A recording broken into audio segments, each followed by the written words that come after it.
Okay, इससे पहले क्या पढ़ा, Thomson model of an atom. ठीक, थॉमसन मॉडल में क्या था, उन्होंने बोला था कि जो पॉजिटिव चार्ज है it is spread all over the atom. Thomson के अकॉर्डिंग जो पॉजिटिव चार्ज था, सबसे पहली बात तो बताई थी कि एटम जो है वो स्फेरिकल है। ठीक, फिर जो पॉजिटिव चार्ज था वो पूरे के पूरे एटम पर स्प्रेड था इस तरीके से, है ना, और निगेटिवली चार्ज इलेक्ट्रॉन्स जो थे वो इसमें एम्बेडेड थे, धसे हुए थे इस तरीके से। He has compared his model with watermelon. Watermelon की कंपेयर किया गया था, उसमें बताया था जो रेड ईडेबल पार्ट है, जो लाल रंग का खाने वाला पार्ट होता है, उसको उन्होंने पॉजिटिव चार्ज बताया था, और जो उसके सीड्स होते हैं वाटरमेलन के ब्लैक कलर के, ठीक, उनको उसने क्या बताया था, नेगेटिवली चार्ज इलेक्ट्रॉन्स। फिर एक बात बताई थी कि जो पॉजिटिव चार्ज और नेगेटिव चार्ज का जो मैग्नीट्यूड था वो बराबर था। मैग्नीट्यूड का मतलब होता है वैल्यू, जो पॉजिटिवली चार्ज इलेक्ट्रॉन्स थे, सॉरी नेगेटिवली चार्ज जो इलेक्ट्रॉन्स थे और जो पॉजिटिव चार्ज पूरे पर फैला हुआ था उसका मैग्नीट्यूड बराबर था। मतलब जो atom as a whole was electrically neutral. मान लो 10 कूलाम पॉजिटिव चार्ज है तो 10 ही कूलाम क्या था, नेगेटिव चार्ज था, तो एटम जो था वो इलेक्ट्रिकली न्यूट्रल था। ठीक, तो इनके अकॉर्डिंग इन्होंने कहा था कि पॉजिटिव चार्ज जो है वो पूरे पर स्प्रेड है, पूरे पर फैला हुआ है। तो इनकी बात को सही मानते हुए रदरफोर्ड ने एक एक्सपेरिमेंट किया, है ना, जिसको हम रदरफोर्ड गोल्ड फॉइल एक्सपेरिमेंट कहते हैं। गोल्ड फॉइल एक्सपेरिमेंट, ठीक है, या फिर अल्फा स्कैटरिंग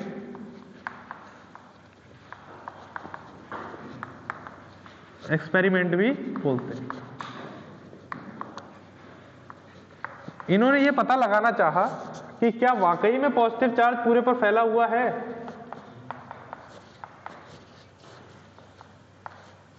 ठीक, तो इससे पहले एक बात थोड़ा सा रिमाइंड कर लेते हैं कि जो अनलाइक चार्जेस होते हैं वो लाइक करते हैं एक दूसरे को, पता है ना सभी को। अनलाइक चार्जेस लाइक की जाते हैं। अनलाइक का मतलब अगर एक पॉजिटिव है दूसरा नेगेटिव है तो वो एक दूसरे की तरफ क्या होंगे, अट्रैक्ट होंगे। ठीक, जबकि जो लाइक चार्जेस होते हैं, लाइक का मतलब एक तरीके के charges, either they are positive और नेगेटिव, या तो वो पॉजिटिव हो या नेगेटिव हो, वो क्या करेंगे, एक दूसरे को अनलाइक करेंगे। ठीक है, मान लो दोनों पॉजिटिव होगा तो रिपल्सन होगा, दूर भागेंगे एक दूसरे से। सबको क्लियर हुआ ये बात? चलो अब एक्सपेरिमेंट की तरफ देखते हैं। हाँ, जो इन्होंने करा, अभी थ्योरी में पढ़ो, प्रैक्टिकल के लिए बहुत समय है अभी। रदरफोर्ड ने क्या लिया, एक सबसे पहले तो इन्होंने एक ऐसी चीज ली जिससे अल्फा रेज निकल सके। Alpha rays are positively charge rays, positively charged rays. ठीक है, तो इन्होंने क्या किया, एक ऐसा सब्सटेंस लिया जिससे अल्फा रेज इमिट हो सके, निकल सके, और इसको अंदर एक वुडन बॉक्स में रखा। ठीक है ना। वुडन बॉक्स में क्यों रखा, क्योंकि यहां से एक सिर्फ एक स्ट्रेट लाइन में इसकी रेज निकल सके, स्प्रेड ना हो। अगर ओपन में रख देते तो रेज हर जगह चली जाती। जैसे टॉर्च होती है ना, टॉर्च क्या होती है, फोकस्ड होती है। मोबाइल का फ्लैश होता है, फोकस्ड नहीं होता। अगर टॉर्च जलाएंगे यहाँ से तो टॉर्च जिस डायरेक्शन में दिखाएंगे टॉर्च उसी डायरेक्शन में जाएगी, है ना। मोबाइल का फ्लैश रात में जलाओगे तो वो पूरे में रोशनी कर देता है। तो इन्होंने क्या कहा कि एक रेज जो है वो एक स्ट्रेट लाइन में जाए।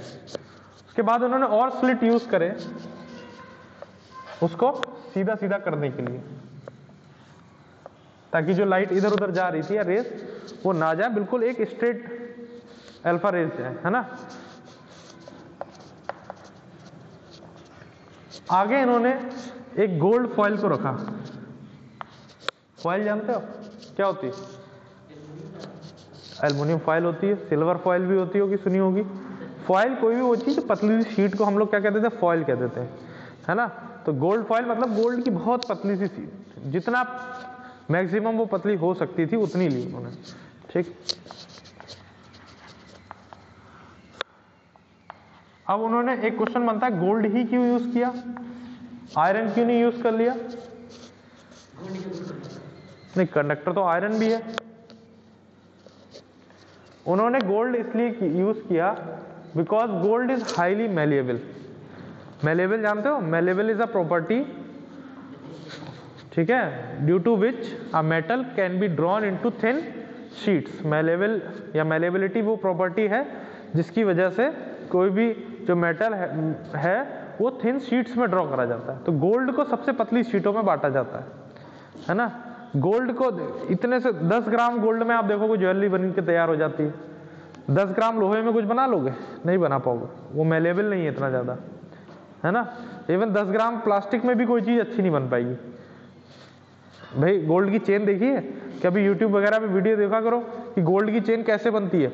इतना सा सोना होता है, बिल्कुल इतना, ठीक है। और गोल्ड इतना मेलेबल है, इतना डक्टाइल है, जिसकी वजह से उसकी पूरी की पूरी वो चेन तैयार कर देते हैं। चलिए खैर इधर आ जाते हैं। इसके आगे इन्होंने एक स्क्रीन को रखा,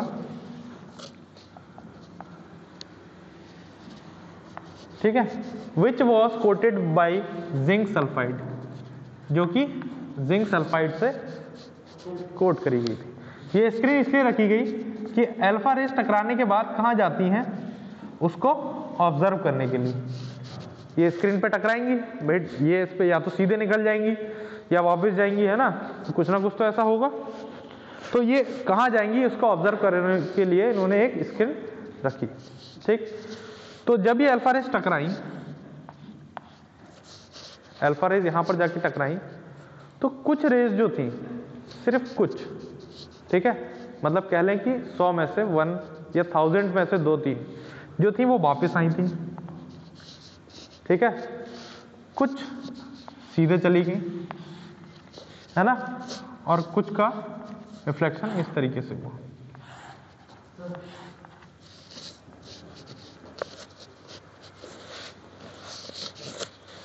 ठीक है, हाँ ओके। तो देखिए एग्जैक्टली क्या था, most of the fast moving alpha particles passed straight through the gold foil. ज्यादातर जो रेस थी वो क्या हुई, वो सीधे सीधे चली गई, passed through the gold foil, सीधे सीधे चली गई। सेकेंड ऑब्जर्वेशन क्या था, some of the alpha particles were deflected by the foil by small angles. कुछ जो थी वो कुछ एंगल से डिफ्लेक्ट हुई, है ना। और तीसरा ऑब्जर्वेशन क्या था, 1 आउट ऑफ एवरी 12,000, हमने तब भी तुम्हें कम बता दिया था इसमें, तो 1 आउट ऑफ 12,000, 12,000 में से एक ऐसी थी जो कि एग्जैक्टली वापस हुई, ठीक। तो इससे क्या कंक्लूजन निकला, जब जो रदरफोर्ड ने कंक्लूजन निकाला इस एक्सपेरिमेंट से, देखिए थॉमसन के अकॉर्डिंग जो पॉजिटिव चार्ज था वो पूरे पर फैला हुआ था, है ना। तो जो हमारी अल्फा रेस थी ये भी पॉजिटिवली चार्ज थी, तो बहुत सारी अल्फा रेस सीधे सीधे निकल गई जाके। इसका मतलब उनके रास्ते में कुछ भी नहीं आया, है ना। अगर कुछ भी आता तो क्या होता, वो डिफ्लेक्ट होती थोड़ा बहुत। तो जब बहुत सारी रेस सीधे सीधे निकल गई तो उन्होंने ये कंक्लूजन निकाल के दिया, most of the space inside the atom is empty because most of the alpha particles passed through the gold foil without getting deflected. उन पर कोई असर नहीं पड़ा, वो रेस जो थी वो कहाँ चली गई, सीधे सीधे चली गई। इसका मतलब ये हुआ कि एटम के अंदर बहुत सारा स्पेस खाली है ना। सबसे पहला क्या निकाला उन्होंने, एम्प्टी स्पेस, ठीक है। ये पॉइंट दिए हुए देखो एनसीईआरटी में पेज नंबर 48 पे। सबसे पहला निकाला कि बहुत सारी खाली जगह है जिसकी वजह से पॉजिटिव रेज में कुछ भी नहीं हुआ। अगर जैसा कि थॉमसन ने बताया था कि पॉजिटिव है पूरा का पूरा एटम, तो वो पॉजिटिव रेज जाके टकराती और अनलाइक चार्जेस, हाँ, और like charges repel each other. तो दोनों पॉजिटिव पॉजिटिव चार्ज थे, तो दोनों में कुछ ना कुछ डिफ्लेक्शन होना चाहिए था, जो कि नहीं हुआ। तो पहला कंक्लूजन ये निकल के आया। Second, very few particles were deflected from their path, indicating that the positive charge of the atom occupies very little space. जो अल्फा रेज, कुछ एक अल्फा रेज ऐसी थी जो थोड़ा थोड़ा डिफ्लेक्ट हुई, जहां से वो डिफ्लेक्ट हुई हैं इसका मतलब वहां पर थोड़ा पॉजिटिव चार्ज है, किसी एक, है ना, पॉजिटिव चार्ज किसी एरिया में है। मतलब ऐसा नहीं है कि बिल्कुल भी नहीं है, और ना ही ऐसा था कि पूरे में है, कहीं ना कहीं किसी एरिया में है। दूसरी बात उन्होंने पॉजिटिव चार्ज की बताई। ठीक, तीसरा जो मेन कंक्लूजन निकाला कि बीच में एक ऐसा पॉइंट था जहां से बिल्कुल रेज वापस आ रही थी, बिल्कुल क्या हो रही थी, हाँ बाउंस बैक हो रही थी, है ना। तो मेन कंक्लूजन ये निकल के आया कि एटम के अंदर पॉजिटिव चार्ज उसके सेंटर में, कहां पर है, सेंटर में। देखिए, a very small fraction of alpha particles were deflected bye 180 degree, 180 degree का मतलब बिल्कुल वापस आ जाना, indicating that all the positive charge and mass of the gold atom were concentrated in a very small volume within the atom. Atom के बीच में कहीं बहुत छोटी वॉल्यूम में पॉजिटिव चार्ज है। Clear? On the basis of his experiment, Rutherford put forward the nuclear model of an atom. अब उन्होंने अपना जो मॉडल दिया था वो ये था, देखो, there is a positively charged center in an atom called the nucleus. Atom के सेंटर में जहां पर पॉजिटिव चार्ज है उसको क्या कहा गया, उन्होंने उनके अकॉर्डिंग वो चीज न्यूक्लियस कही गई थी, जबकि थॉमसन वाले मॉडल में न्यूक्लियस जैसी कोई चीज नहीं थी, उस समय न्यूक्लियस की बात भी नहीं हुई थी। Nearly all the mass of an atom resides in the nucleus. अधिकतर मास कहां पर है, न्यूक्लियस में। The electrons revolves around the nucleus in circular path. जो इलेक्ट्रॉन्स है वो न्यूक्लियस के अराउंड सर्कुलर पाथ में मूव कर रहे हैं। The size of the nucleus is very small as compared to the size of the atom. जो nucleus का साइज है वो एटम के साइज के कंपैरिजन में बहुत छोटा है। ठीक, तो उनके अकॉर्डिंग जो उन्होंने मॉडल दिया था अपना वो इस तरीके से दिया था,